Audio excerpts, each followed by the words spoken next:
What's going on, ladies and gentlemen, saints and ain'ts, and welcome to another episode of Track Talk.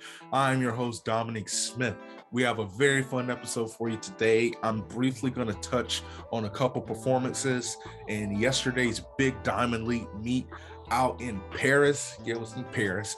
And then we have a great interview with Dr. Hannah Borenstein. We covered a lot of ground, gave some predictions on what's going to happen in Eugene, as well as on the world stage when it comes to the World Championship. So you do not want to miss that. She's a good friend of mine, and she blessed the show with some great information, great knowledge, mixed in a little annual mixtape tour in there. And so it's one that you do not want to miss. But first and foremost, thank you for the support. And I've had so much fun creating this series. There's going to be a lot of content coming your way. So be sure to like, subscribe, hit that notification bell. I appreciate all of those who have followed me and who have commented on the videos. It's been fun interacting with you on Facebook as well as YouTube. And I'm just truly thankful for each and every one of you. So without further ado, let's get started. Man, just like I said, briefly wanted to touch on a couple of the most incredible performances. Not the most incredible, of course, but let's just cut the chase, man. There are 4 performances that I want to highlight quickly yesterday. Devin Allen, man, that's a bad boy. And those hurdles, man, he's a bad boy. Ran a great time yesterday, 13.1, and he's rounding into form. Obviously, he's not going to race again. USAs are this coming week, which is crazy. We're almost in July. So I should, happy Father's Day, happy Juneteenth. But he is consistent, man. That man joined the Philadelphia Eagles, and now he is soaring and he is flying, and it's great for the sport. It's going to make for a great race with he and Grant Holloway, and we're going to have 4 predictions. I forgot when. I think the episode is going to air on Wednesday, and we're going to have 4 predictions of who we think are going to place in the sprints and the hurdles. But I've been impressed with his consistency, and he is starting to really find his groove. I don't think that 1284 was a fluke, and I think he's going to build upon that. The question is, how fast can he go? But I was very impressed with his performance and his consistency. Luxlow Adams, I believe that I got it right. And let me triple check the pronunciation, but he won the 200, and it was an upset. It was an upset. Andre DeGrasse, man, he's not looking great right now, and he has a month to figure it out. Less than a month. He has about 2.5, 3 weeks to figure it out. But Adams, that was impressive. Lane 8, closing hard to run 1982. It is great that guys like him are coming onto the scene, and I hope he keeps that up, and I hope he can build upon that, because that makes the world stage much more interesting. Noah Lyles and Arian Knighton, Kung-Fu Kenny, if he runs, and potentially Fred Curley. All these guys, if DeGrasse can kind of get his act together, and listen, he shows up when it's time. So I can't say I'm crazy concerned, but I am concerned because he just hasn't looked that good this season. But man, the pot just keeps stirring. More athletes are getting added, and it's just going to make for a great competition. And so I wanted to highlight his 1982, one of the fastest times in the world this season. And that was very impressive. Stephen Gardner. Now, we talk about Michael Norman running 43.60 in Eugene. Stephen Gardner hasn't lost a race in a couple of years. That dude is a model of consistency, and he is starting to find his form at the right time. And I'm really excited to see. That's going to be a fun race. There's a few people in that Open 400, but Gardner and Norman, that's going to be fun because they can push each other to a really good time. Stevie, those strides, he is such a smooth operator. It's a joy to watch him run. And he is the model of consistency. The hardest thing in track and field is to be consistent. And Stephen Gardner is one that has proven that it can be done because he's been so consistent and he shows up when it matters most. So I'm really excited to see what he can do. But listen, I know what you came here for. Shelly-Anne Fraser-Pryce, y'all. I did a video a few weeks back saying, can she beat Elaine Thompson? And the answer is yes. She can. Is she going to? I don't know, because I'm still curious to see what form Elaine Thompson is in, because you saw what she could do, but a lot has changed from this year to last year. A lot has changed. And, you know, both have new coaches. Bolden, he made a very interesting point that she was, 10-7, 10-7. Now she's 10-6, 10-6. I do not think that she breaks 10-6 this year. I think the winning time will be 10-60 to 10-60, between 10-60 and 10-63. Shelly-Anne, oh boy. Now, if there's somebody that can do it, it's her. She got off to a blazing fast start and looked under control. Her form is impeccable. And it's just, like, think about what you're doing, 35, 36 years old, not running that fast. She could whoop some high schoolers. And so it is amazing to watch her run. I don't know how fast she can go. Like I said, that's just my prediction. I don't think anybody breaks 10-6 this year. And the reason being, this is a difficult year. Because think about it. I think I mentioned on the last show. Olympics last year, Worlds this year. Usually you get a mental break, come back, and then after a year of no championships, you have Worlds next year, then you have the Olympics.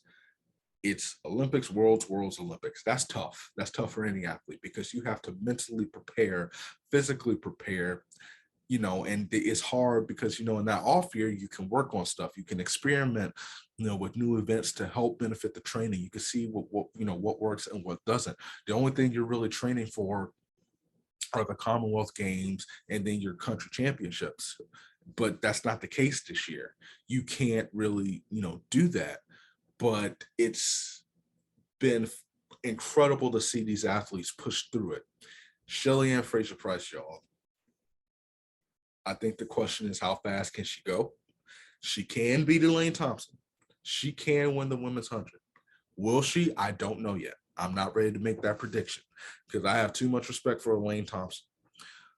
But boy, oh boy, when I tell you it's looking like 1 and 2 could be captured already, I don't think that's a stretch. I don't necessarily think that's accurate because, listen, I think USA is going to have something to say about it. But, man, you do not want to miss that. I just wanted to get that out the way real quick. Like I said, it was an incredible performance by her. There were some incredible performances this weekend, and it is leading up to an incredible championship run. And, man, we're so close. We are so close. Think about it. It is almost July. That is insane. But I'm excited to bring Hannah on the show. You're going to learn a lot from her. Like I said, she's been on Lactic Acid before, and we covered a lot of ground on this. You're going to love it. You're going to enjoy it. Please be sure to subscribe, hit that like button. You can follow me on the channels on Instagram, Lactic Acid, underscore or Lactic Acid Podcast, and on Twitter, Dom Smith underscore news and Lactic Acid underscore pod, and then subscribe to the YouTube channel. I hope you enjoy the interview. And again, happy Father's Day, happy Juneteenth. Peace. Oh boy. Peace. What does it do, Ancient Saints? We are back here on Track Talk. I got my good friend, the historian, the GOAT. She is somebody that I consider the GOAT and the historian, even if she doesn't think so herself. But she is a really, really welcome guest on this show. You got to check out her episode that she did with me on Lactic Acid, because we broke down some heavy hitting topics about 90s television and how if you did not watch those shows, you were missing out on the best era of television. But she's none other than Miss Hannah Borenstein. Miss Hannah, it is a pleasure to have you back on the show or on Track Talk, my friend. How are you doing? I'm good. I'm like a couple weeks out from finishing my PhD, so what? Feeling good, yeah. look at God. Oh my gosh, I didn't know that. Yeah. No, I realized I should have mentioned that before. But it's great because then you can actually start calling me the professor as like a nickname. So. Oh snap! Yes, Doctor. Well, on the show I called you Dr. Borenstein. I know. I was like, now it's actually going to be like a real title. So, oh boy. On every piece of chicken I'm eating, that's going to be in the title of the show, interview with Dr. Hannah Borenstein, because it is a fact. Oh my gosh, man, that made me so happy. You worked so hard, and just anytime you can be done with school forever, that is a cause for celebration. Exactly. So I will offer a virgin mudslide on me. I got you, fam. Actually, no, you need to put some liquor in that. But man, congratulations. That's better than a gold medal. That makes me so happy. But anyway, we can celebrate later. Hannah, if you follow her on Instagram at Hannah Borenstein 23, you'll find a couple things. She is responsible for the revival of the 90s television sitcom, children's television.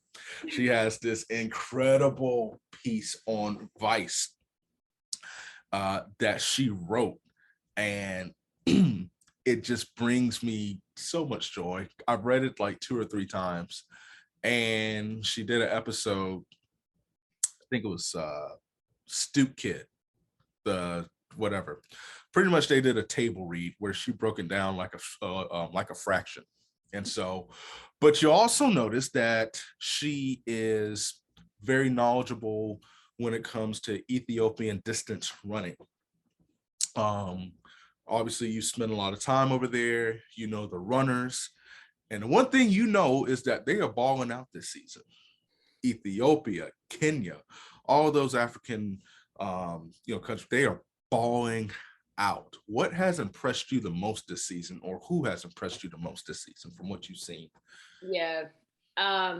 It's becoming really cool now because I've been going back and forth to Ethiopia for so many years, and like particularly around 2017, 2018, the kind of crop of athletes who are, winning are going to be vying for Olympic and world championship medals. Like I was at their junior championships 5-6 years ago. So I've really gotten to like watch some of them kind of grow up and like become the sort of stars that they are now, and gotten to know a bunch of them. So Solomon Barriga is someone that I've gotten pretty close with over the years. He won the Olympic gold in Tokyo in the 10,000, and he's a really, really special athlete that I just love watching, and like such a humble guy. And he's someone that he wants to be like the world's greatest. The question right now is, if anyone pays attention, is like, will the federation let him? Because he really wants to double, but they kind of make that hard for him to do. But no, he's one of the most impressive people, I think, in his consistency and his ability to just like slowly grind down. But all those guys in the 5K and the 10K are like popping off right now. Burihu Aragawi, who I also know pretty well, he's like the scary thing about him is I think he's still kind of figuring stuff out. He trains with Solomon and they're pretty good friends, but he's like obviously learning a lot from him. But he has a lot less experience racing. Solomon's a really smooth racer. Like anyone that I think likes distance races should really root for him just because of the way that he like squeezes down. And then Tilahun Bakela, who won the Oslo Diamond League 5K the other day. Oh my I love gosh. that kid. He's great. So he does this thing at the end of the races where he puts his arms in a T, and then he does this, he puts his like a circle, his fingers in a circle over an elbow.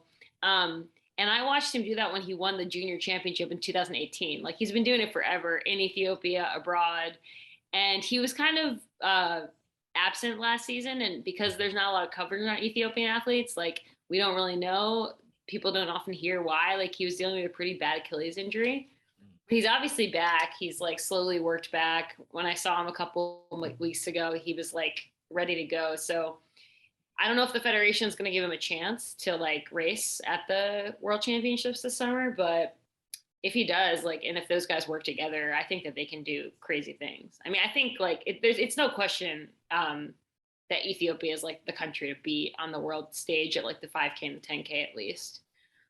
And then on the women's side, there's this like middle distance group, Gudov Sagai, Lemlem Hailu, Freyweni Hailu, Hiro Bishisha, and they all train together. And they're like some of the fastest women in the mid distances, 15 and 5K. And like, I don't know. I don't think that there's a one training group that has as good of a group in the world as them.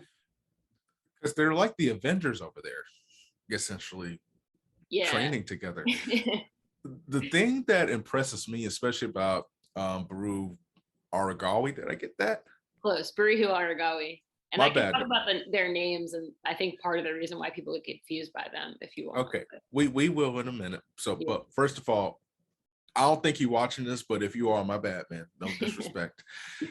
That kid is young. He's like what, 20 years old or something like that. Yeah. These are young runners and stuff. So it's like to me, they're going to reset the record books here pretty soon, in my opinion. Is it surprising to you? Now, you said you've seen them, essentially grow up, obviously, talk about your travels in Ethiopia, but does their success surprise you, or, is it on course with what you saw when you went over there? I mean, I think it does and it doesn't. I do want to say, like, a lot of people accuse Ethiopians and Kenyans too of age cheating. And there is a little bit of truth to that. But a lot of times, like athletes, I mean, in the sense that athletes don't always know their ages. Like when they come from the countryside, they don't have birth certificates.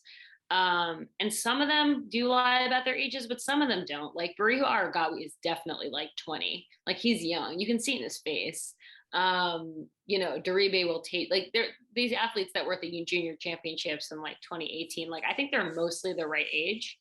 And I mean, it does and it doesn't. Like first of all, I think we're seeing like especially now this year, high school kids doing these amazing things in track, like an 800 in the mile. We're having this like 800, young woman running 159, all these boys breaking 4 in the mile. And like that stuff has just been happening in Ethiopia for a while. We just, the difference is there, people aren't in school for as long. So like a lot of athletes are not in school after like grade 5, but they're that age. So that, but by the time they turn 20, they've been basically elite runners that whole time. So I think that like the way that their training is structured, because it's not on a school system, it does allow them to like get to elite levels earlier on.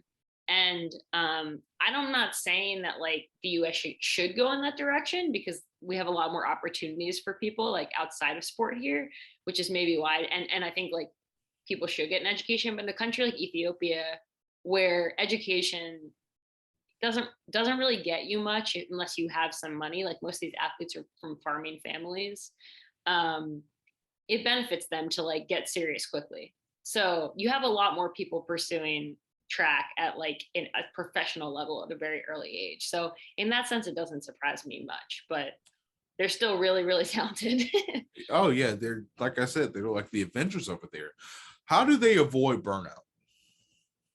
I think there's a couple things, and one other thing I should say is like just to make an Ethiopian distance team, you already have to be so good that like by the time you get to the world stage, it's almost easier. Like I think half the time, like making the team is hard.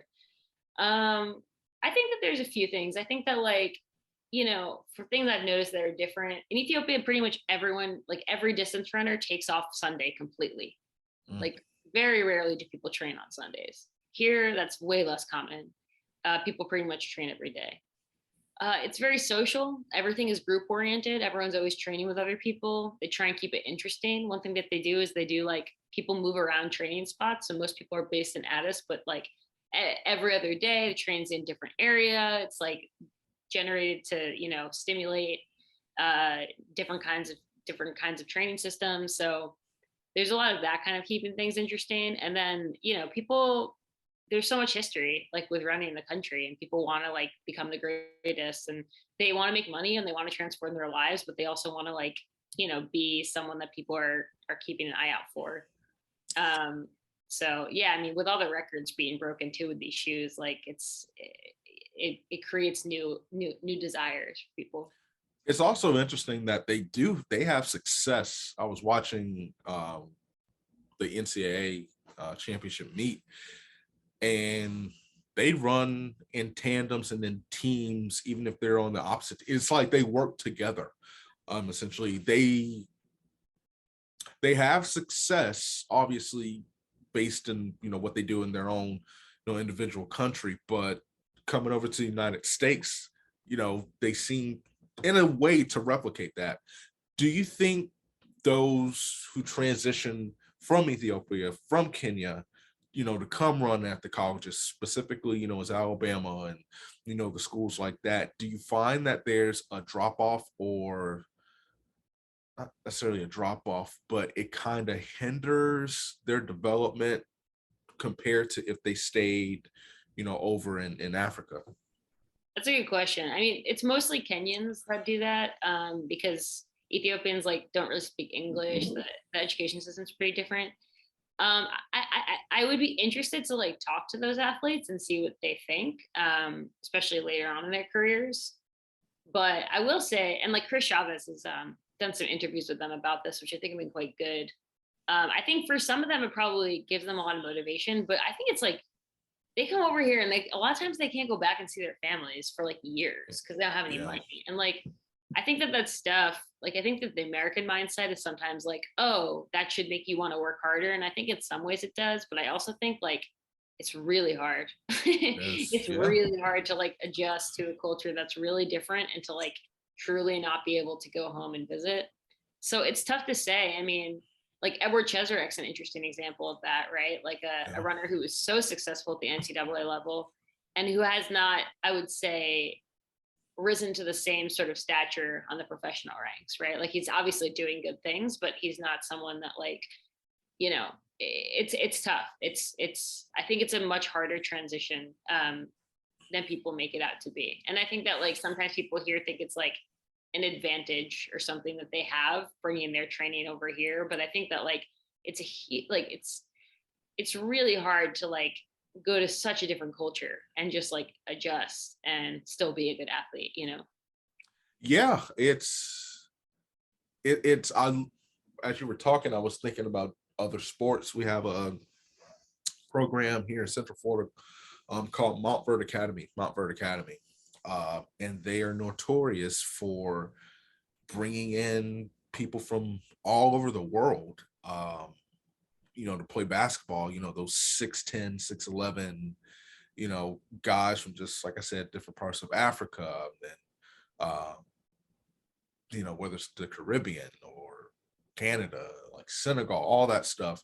And they go to college and they play college basketball and all that stuff. But I was watching something where one of the athletes hadn't gone home in like 7 years or 8 years or something like that. And the pandemic was his way to, go home to see his grandmother, to see his mother, to see his sisters and stuff like that. So it's kind of crazy to think about. And you brought up a good point with Cheserick, we place such high and lofty goals and expectations, because of everything he did when he was at Oregon. And I don't want to say, because I don't know if he would have done the same thing if he went to Florida or something, another school. Very well could.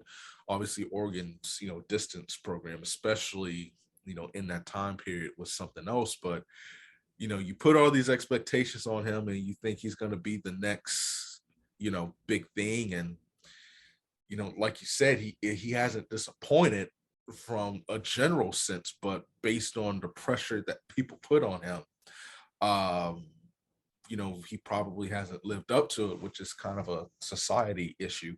We're talking about the pressure that we put on athletes, and it's really, and it falls in line with everything you said. It's people who've never run before, or whatever the case might be, or who don't have a full understanding of how difficult it is to try to adapt with everything, to adapt to a new lifestyle, adapt to a brand new culture. So yeah, that was a great point. But you were talking earlier about the names. And so explain to me and the great audience, shout out to everybody. Make sure you subscribe, hit that like button, hit that subscribe button. Explain to us the naming system, because announcers have trouble with it. Obviously, I dropped the bag a few seconds ago.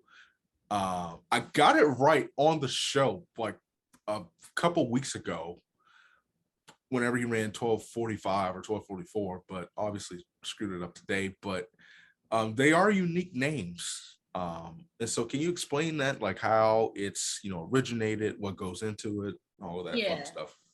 Well, so there's a couple things. First of all, like the pronunciation is, for TV commentators in particular, it kind of blows my mind that like they don't have a better system. I've offered like to explain this to people and just be like, oh, I could just like, you could have people just record them so that they can practice.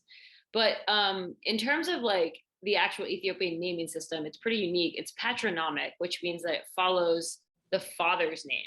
So like you don't have a family, it's not a family name in the same way that like we have here. So you will never have the same quote unquote family name as the generation above you, because what you do is you take your name and then your next name is it's called your father's name, Abat Simon Amharic. So it's like my dad's name is Ben, so I would be Hannah Ben.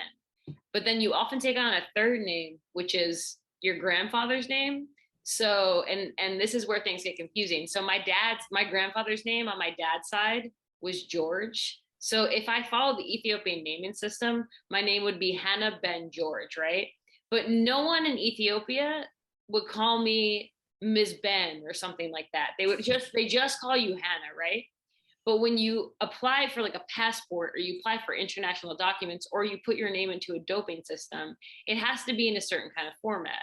And sometimes they include the father's name and the grandfather's name, and sometimes they just include the father's name. So people are always confused at which name is correct and the ordering. So when you have someone like Barihu Aragawi, then some people are calling him Aragawi, but everyone in Ethiopia is calling him Barihu. They're only calling him Barihu. But then on his actual passport, and I know this because I went through a doping control with him one time, I think his like grandfather's name is, I'm pretty sure it's different, right? It's like Tekla Haimano. So then he has these three different names. Then when you see his name like on the screen, the name that's on all caps that looks like what we consider to be a last name in one race might be different than another race. So it makes for like a big continuity problem, right? Because people don't know how to refer to these athletes and, what they're like, how they should call them, what their first and last name is. And then of course, like how it's pronounced, which is also why you get a lot of like recurring names and people are not related to each other because they're just first names most of the time. So that's why like, I think, like Tilahun Bekele, right? Like, and he's another name, but like, he's not related to Kenenisa Bekele. It's just Bekele is like a fairly common name in Ethiopia. So you have names like that are like, the people assume like, oh, is their family related? It's like, no, that's just like, it'd be like, if your name was Dom and then somebody else's father's name was Dom, it doesn't mean you're related, So. Oh man. Yeah, so it's kind of a lot to like take in, but It is. And so if anybody saw, I was not being rude to Hannah. I was just like, wow, because I've never heard that before. Wow. That was a lot. Because I had no idea. Wow. So essentially you're like Hannah Ben George. So what about, so it's your father, so it's not the mother's name, it's not the mother's side, it's the father's. So it's only. so it's patronymic, which means it follows the paternal line, basically. Yeah. So would it go would it go to the great great grandfather, or does it stop Yeah, at? pretty much. But usually you stop the grandfather. But people will ask you, like in Amharic, they go like, "What's your name?" Simamano, right? Like, "What's your name?" And then sometimes they'll ask you what your father's name is. But like, there's no word for last name. That's not like a concept that people really understand. So people often ask me like, "Oh, what's your father's name?" And then I'll be like, and then that's when I explain to them, like, oh, well, we don't really have that. We usually have like your father and your, like, if, if your mother takes on your father's name, I explain the family system. So here, like in the US, it's much more common that you'll have like a family name and they'll be like transgenerational. Whereas there, you're never going to have the same father's name as someone from a different generation than you. Hmm. Wow. Yeah, it's confusing. But you get used to it. Happy Father's Day to all the Yeah, and dads it's out there. Father's Day. My day, I should have let off with that. I know. I don't know. I can't believe I didn't mention that too. I, texted my dad this morning. So Mr. Ben, happy Father's Day to you. Yeah, And Mr. Ben George. Mr. Ben George, happy Father's Day to you, man. And Mr. Yeah, that's crazy. Yeah, You learn something new every day. That is definitely and for the same way, and people will do this here. Like they will call you Mr. Dom. So even if they use like a signifier like that, that's why it's like we're here. We usually call people by their last name, right. especially something like sports. But in the running world, everyone just refers to each other by first names. It's crazy because and I think that's why I was so mind blown. It's just reading the AP style book and how the pronunciation of men and women and the last names and how you are supposed to go about, and to think that there's a completely different system that doesn't necessarily contradict it, but it does. There has to be some adjustment to it. But you made a great point, and you're too nice and humble to make the sale pitch, so I'm going to do it for you. Y'all can hire Hannah to go on the circuit and she can sit there and do the interviews for you and give you the correct pronunciation. Am I wrong? You're not wrong. I'm ready. I'm available. Yeah. All y'all got to do, pay her what she's worth.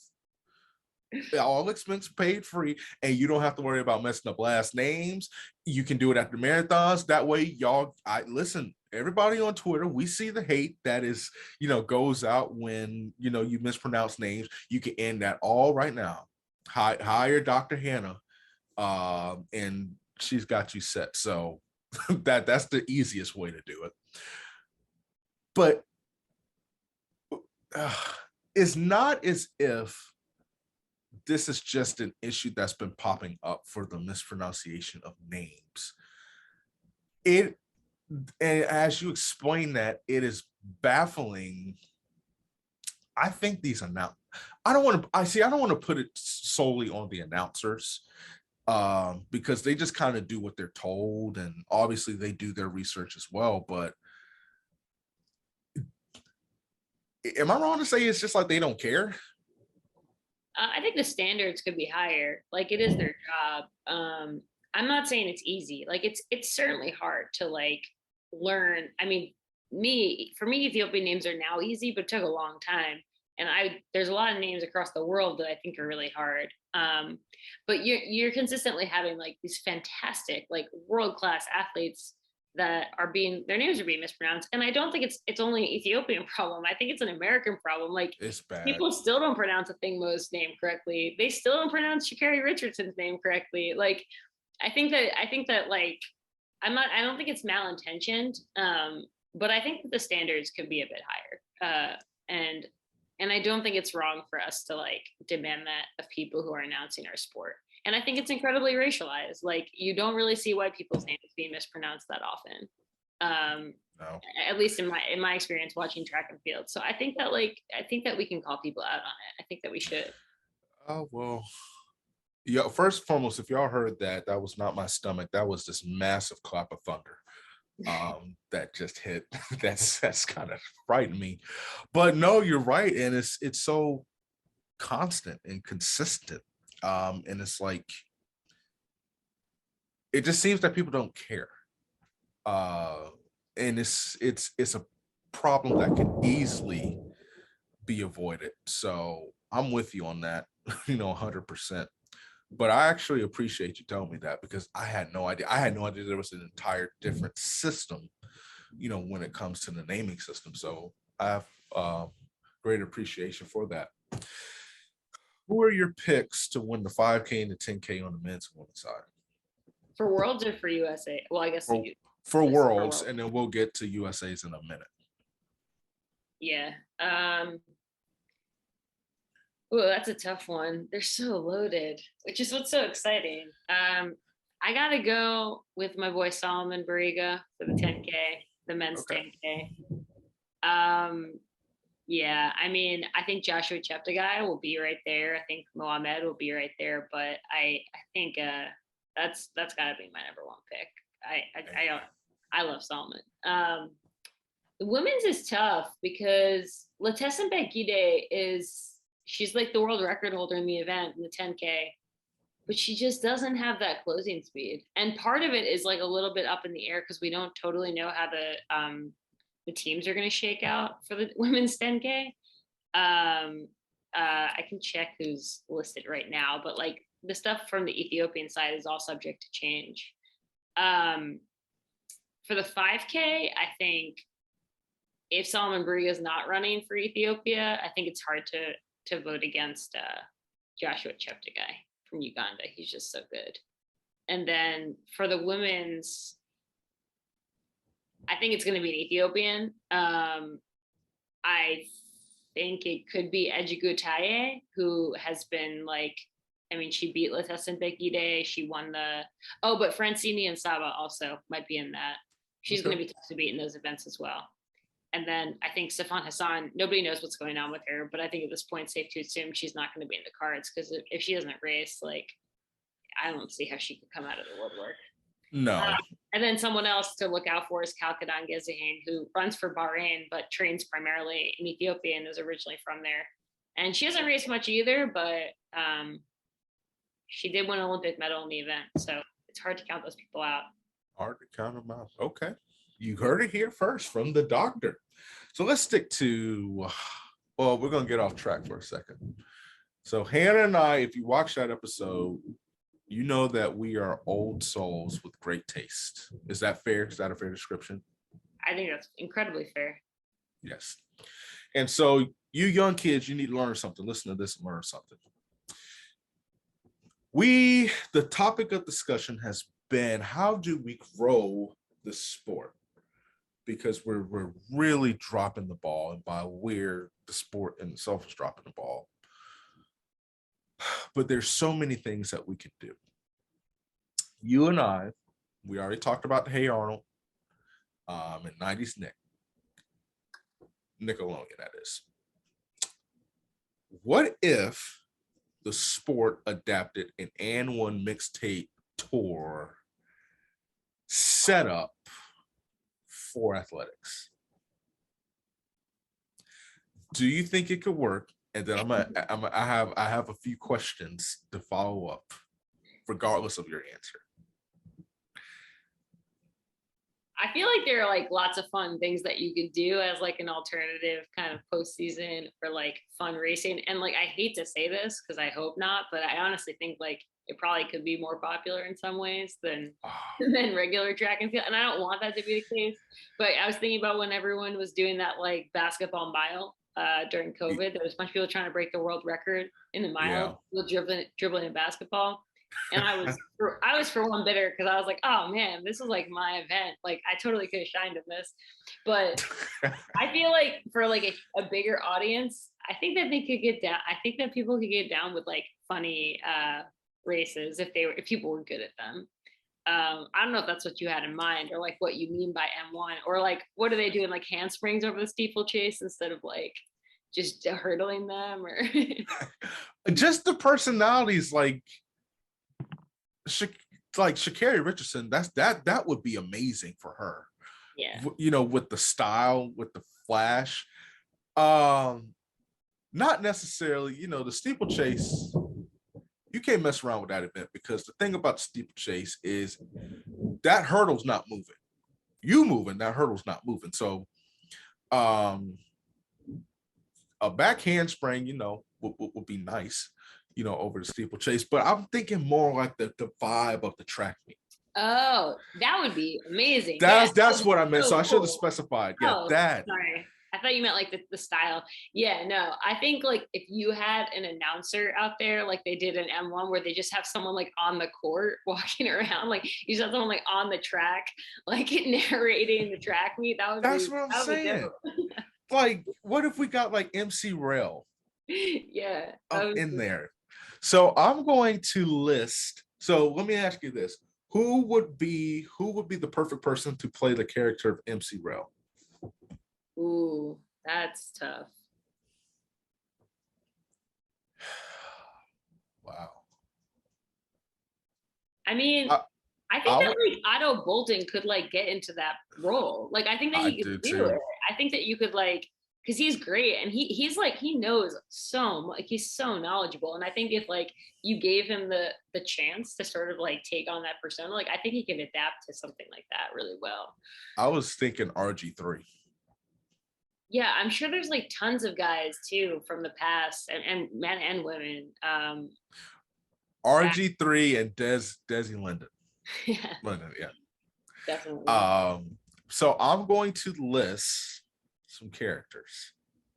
I want you to tell me the track and field athlete that comes to mind when I list the And1 Street Tape. And1 Mixtape Tour character. All right, I may need to Google some names so I remember them really quickly. Okay. So we've got, I'll give you 30 seconds. Okay. As I get my list up, because some of these, oh man, I totally forgot. Wow, this is love it. Did you know, a fun fact, Grayson Boucher, guess where he's from? I don't know. Oregon. Oh, no way. Yeah, I'll just have to see. I don't know where this place is, but I was like, I wonder, was he born at Hayward? Yeah,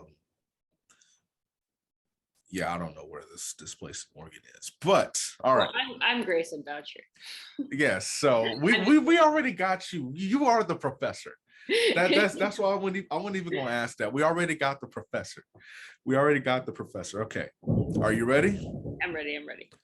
Who would be hot sauce? Ooh, I mean, would that be Sha'Carri? I feel like at least the name, just the kind of. I like that, Sha'Carri. This is a compliment, so don't you know? Yeah. Don't come after us. We still young. Escalade. Oh,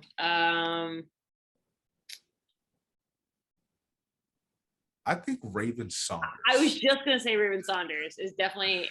I feel like she's got those Escalade vibes, and I obviously you gotta choose like a shot putter for someone like Escalade, but yeah, that would be my go-to. You know who else could be hot sauce? What is that? Oh God, and I'm gonna mess his name up too. I think it's Ibrahimson or whatever. I don't even think that's his name.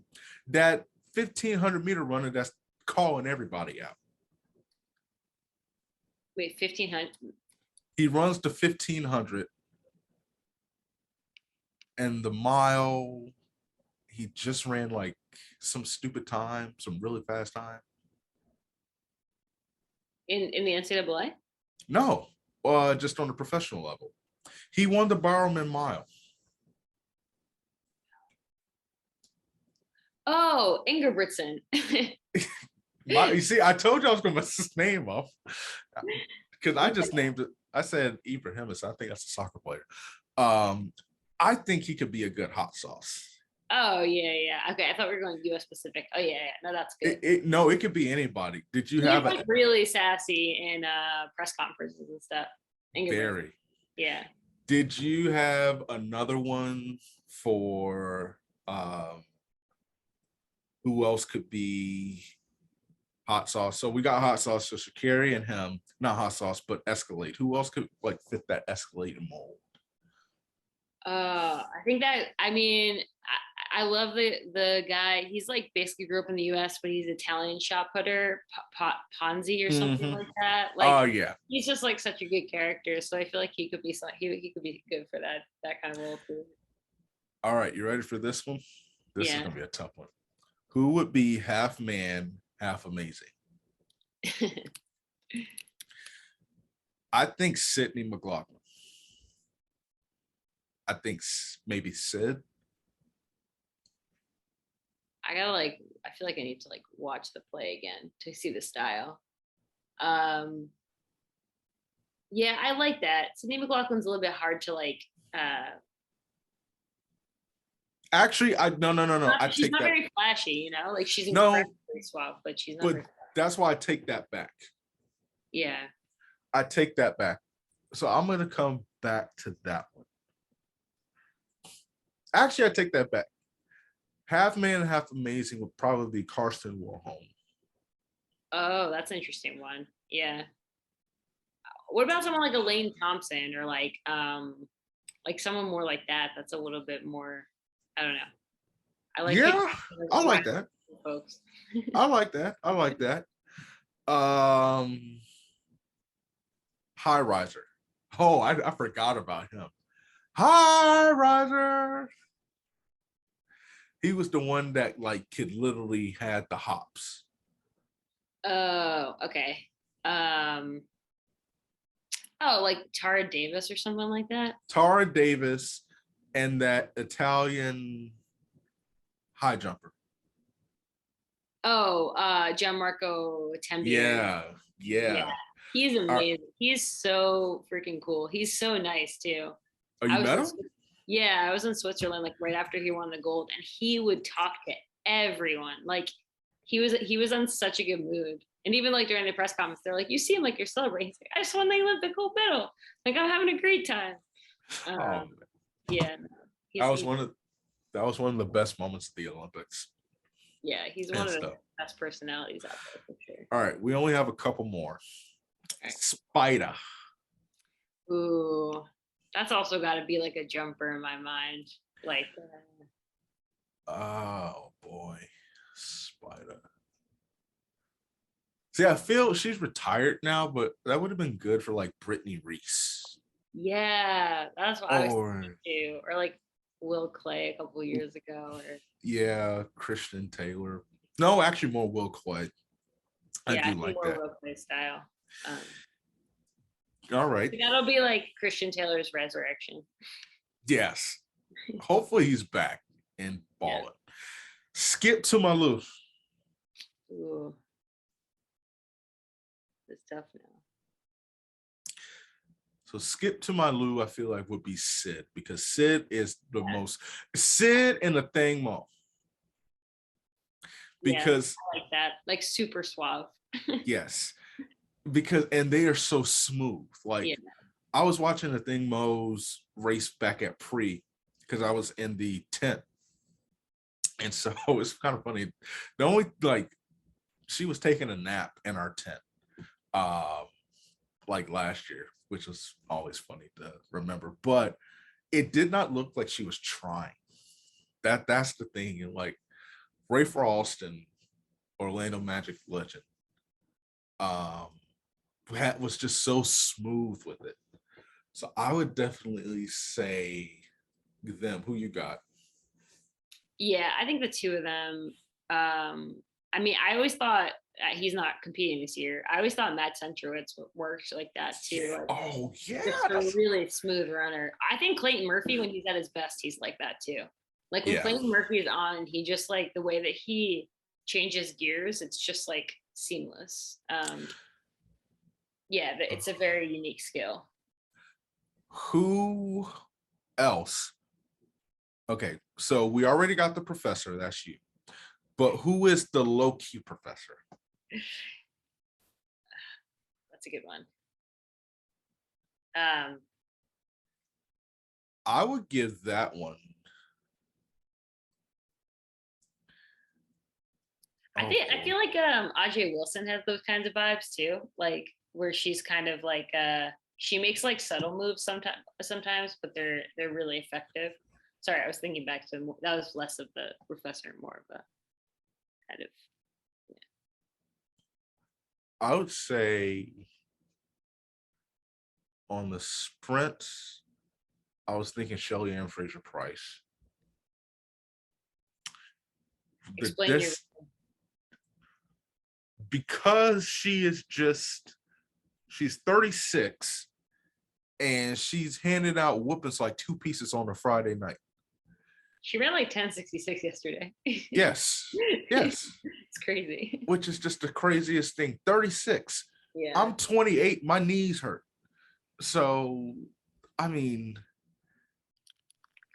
pretty much because running, you learn. She's one of those runners that when you watch her, you learn something. Yeah, I think another person that fits that role is Gabby Thomas, and it's also Gabby, yes. she's like very smart. Yes, yes, Dr. Gabby. Dr. Gabby. I could really put Allison Felix in that too. Yeah. Your boy that you mentioned, Baru. Oh, okay, I got it wrong. Buri. I am so sorry. Yeah, Buri. Yes, him. I think he fits into that role. The last one. So we did Hot Sauce, we did Escalade, we did Half Man, Half Amazing. I don't know, and we did Skip to My Lou. I don't know if you would remember this one. There's actually 2 I was thinking. AO and Sick With It. Oh, I remember the name Sick With It, but I can't remember like the style. Actually, you know what? I got a better one. So I want to move from, we talked about the athletic performance, so I want to move to personality. Gerald Tompkins. Who gives that Gerald energy? And I'm just talking about from Hey Arnold. Oh, we're just going, okay. Now we're talking energy.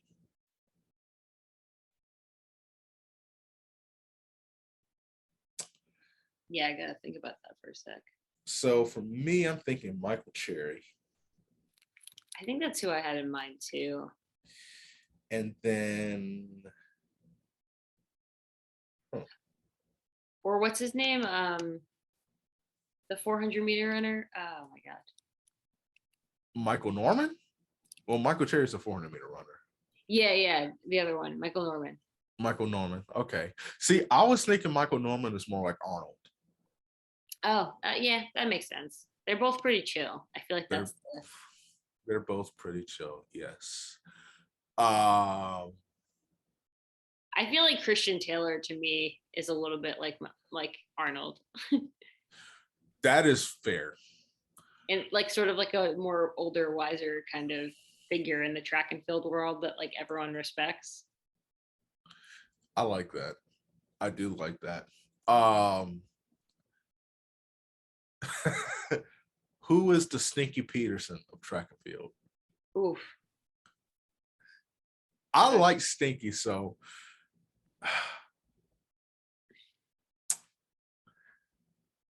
I mean, I do too, but I feel like that could be a diss, but I love Stinky. So I'm like hesitant to name anyone. So let's just stop it out here before we get in trouble. But I was actually very curious to get your thoughts on that, and it's nice to know that we think the same. I'll tell you afterwards who I think who reminds me of that person the most. Oh man, I want to hear who reminds you of Stinky Peterson. I want to hear who reminds you of Helga. and then I want to hear who reminds you of Stoop Kid. So, closing thoughts. USA's for this week. I want to go through a few races with you to see pretty much the distance, low-key middle distance. Well, I don't even say low-key, so middle distance to get your thoughts from the professor, Dr. Hannah. I'm so happy, man. That makes me so happy. To see who you have representing Team USA in the same location that they are going to be competing in for USA's. Okay. Women's 800. Yeah, I think this is probably the hardest team to make if you're not a thing mo. Like you're just Yeah. it's just and we were talking about this. I feel like making a US 800 team and 15 is like so hard because you have to run so many rounds. And so you can be the fastest 800 meter runner in the world, but if you can't run rounds, it doesn't matter. So I have a thing mo. I have Ajay Wilson, and I have Raven Rogers. But I could see other people sneaking in there for sure. The 800 is interesting because it's hard to know if people are in USA 800 shape or just 800 shape because you see them race one-off 800s. Exactly. You don't see them run rounds until USA's. So I think it was in another class, and then the rest of them just have like Ajay Wilson has so much experience. Yeah, I'd love to see like something exciting happen. Their big shakeup. I like those. There's those women popping off from the Atlanta Track Club. Like it'd be cool to see someone like that. Allie Wilson, yeah. Olivia so Baker, like I have a thing mo, Raven Rogers, and Sage Hurdle. I like it. You don't know how much that gives me lactic acid. Just saying that, because that is so hard. It is hard for me to leave Ajay Wilson off the team. I mean, they're obviously doing things right at the OAC though, so I don't think Sage Hurd is a bad pick because she's broken 2 now, and she probably has crazy endurance compared to most 800 meter runners. That would be my guess. So what about the men's? That's a tough one. The men's is like, I feel like totally up for grabs right now. Yeah, I mean, Clayton Murphy, again, someone who is kind of up and down, but seems to deliver at the right time. I think Isaiah Harris is coming around. I mean, I want to think Donovan Brazier is going to be fine, but who knows? Like, I don't really he hasn't raced, so it's really hard to see like where someone like that is at. And then, yeah, I don't know. I mean, who am I missing? Tons of people. I think to your point, I think that that's going to be a toss-up as well. I don't know if somebody from the collegiate ranks can sneak in and make it. I love the Isaiah Harris pick. Brazier, I'm not sure like if he got hurt or the case might be, but I know he was hoping for a big bounce back year after last year. I think you gotta like assume he's probably hurt at this point because I can't imagine a world in which he wouldn't have raced.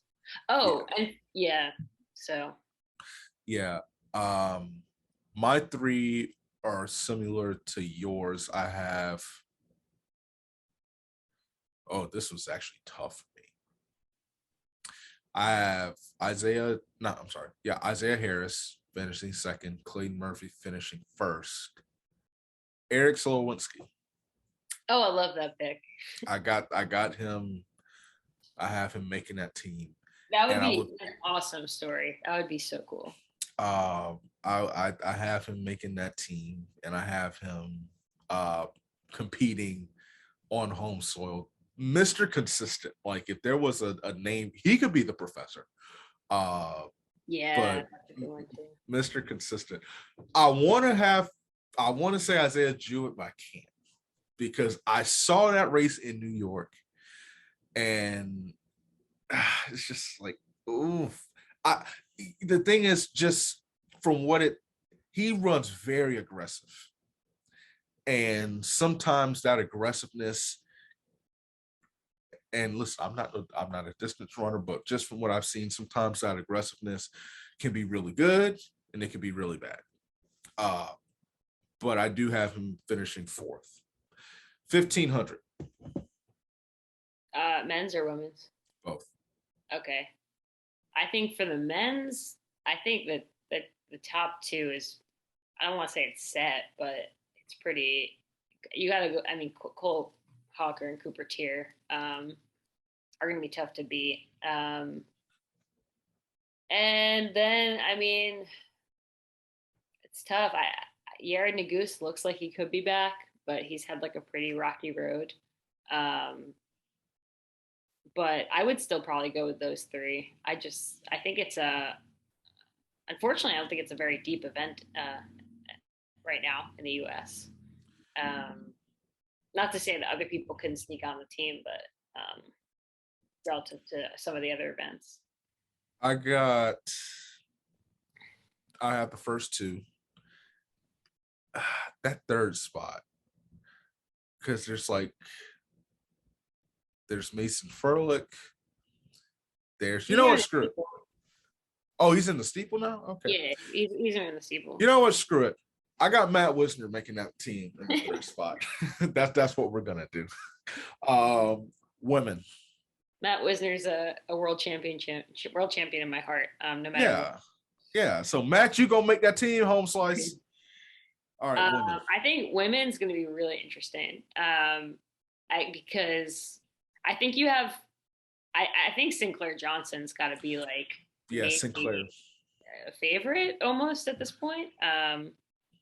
And Ellie Purrier, she hasn't raced as well, but I think the race that she ran at she had just had COVID, and she's going to be coming back with like a vengeance after not making the indoor team. So I think it's really hard to count her out.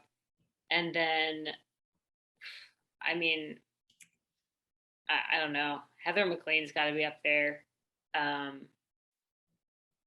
Josette Norris, I want to say, but she hasn't raced super well yet this year, so it's tough. But she does have that kind of like endurance background, so it might help her in the rounds quite a bit. Yeah. But I hope Nikki Hiltz is up there too, just because I'm a fan of them. But yeah. We're good. I agree with you on the first two. Sinclair's. Listen. You know, I'm always a fan of Sinclair, anybody from the hometown, and obviously anybody that comes on the show. And we share the same birthday, so, you know, I always got that's rad. I didn't know that. Give mad love to the homie. But that third spot, I have Corey McGee making it. Oh, yeah, that's a good call. So I think women's 15 is really deep. Like, after that first spot, second spot, like, there's just a bunch of people that I feel like could be in there in the final, like, 100, and you just don't know how it's going to end up. It's going to be lit. It's going to be lit. It's going to be lit. All right, two more races. Steeplechase. Ooh, steeple. Which is a tough team. It's going to be a tough team to make. I'll go first. I have Emma Coburn. Then I have Valerie Constein. That third one, though, to me, I don't know. You don't think Courtney Frerichs is going to be on the team? Oh my God, how did I forget about that? Yes, I do know. How did I forget about that? I mean, bold prediction. There's nothing wrong with bold prediction, but that's quite bold. How did I forget? Courtney, forgive her, brother. I'm not on my rocker this morning. Or you see, I don't even know what time it is. It's 3:00. I don't even know what time it is. Yes, so we got the top three there. I am so sorry. That's my top three. Yes. So pretty much it mimics last year. Now let me ask you something. Leah Fallon, where does she fall into this? It's kind of funny you asked. I was watching a video. I don't know where she's at training wise. Like she's often injured. I'd love to see her like make a crazy comeback. But I was watching a YouTube video about the OAC team, and I don't want to read too much into it, but she wasn't doing a workout when the rest of the team was. So that leads me to think that she might not be fully back. But hey, if she's after it, like I can't. How could you root against her? You know? No, no, no, no. Yeah. That would be epic. So, do you agree with my top three? Yeah, I think that's probably right. Oh, Yeah. big time men's steeplechase. Who do you have? Hillary Bohr. Um, what's his name? Parker. I think it's Parker Stokes. Is his name? I don't know. And then there was one more. Travis Mahoney. Ooh, that's an interesting one. He's had a very long career. But Experience. Hey, listen. he's got experience for sure. That would be a pretty wild. But I think I would go with Hillary Bohr, Daniel Kabeni, and Oh, okay. I think Mason Furlick is probably going to make the team too. I don't know. He might even. Yeah, I think it's probably. I mean, it's hard to know because I haven't been following that closely. I can't remember if they've raced the steeple, but I would think it would be honestly probably between Hillary Bohr and Furlick for the win, based on like last year. But I haven't been paying as close attention to the steeple this season so far. Men's 5K. Men's 5K. I'm not even looking at a list, so it's kind of hard.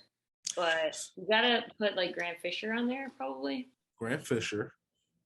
Woody Kincaid. I think if he's in shape, he could be. Okay. Oh, I think the big question mark is Paul Chalimo because nobody knows what kind of shape he's in. I got Joe Kleckler. I don't know if he's running, but Oh, he hasn't. Interesting. oh, Abdi Ahmed Noor. Yeah, that was my second. That was my second, and then Paul Chalimo was number three. It's like, how we gonna forget about him, man? Dang. Yeah, no, I'm not looking at a list. I'm just That's we winging it. We're winking. I'm really winging it. Yeah. Yes, but we are she's the professor. I'm pretty smart because I have the professor on the show, so you can take what we say and don't hold us to it. Yeah. Women's 5K, Ethiopia is gonna win, but women's 5K. Yeah. I think Krista Schweitzer will probably make the team. Oh yeah. I know she's planning to double, so I think that'll happen. Elise Cranny is probably a bit of a question mark. I think she's healthy though. Could it be a Bowerman sweep? That's a big question. That would move. Vanessa Fraser looks like she's in really good shape. I wouldn't be shocked if that happened. Yeah. I don't know if any of those 15 women are going to come and double back. Like that's why I feel like it throws the 5K so up in the air because Ellie St. Pierre can run a really fast 5K. So can Josette Norris. Like, what about? And I assume if a lot of those women don't make the team, then they're going to double back probably. I have Alicia Monson. Yeah, I don't know if she's going to run it based on what, like, apparently, because her and Joe Klecker and George Bemis, they all just ran in Europe. And I think that was like a test as to whether or not they were going to race it or not. But I think if Alicia Monson runs, like, she should qualify. She's in incredible shape right now. She is. She's balling. I mean, right now, really you tough. know, she has a top 10 time in the world. Carissa Schweitzer, if she runs. And then I do have Nessa Fraser making that team. Yeah, you gotta have a podcast. But podcast bias.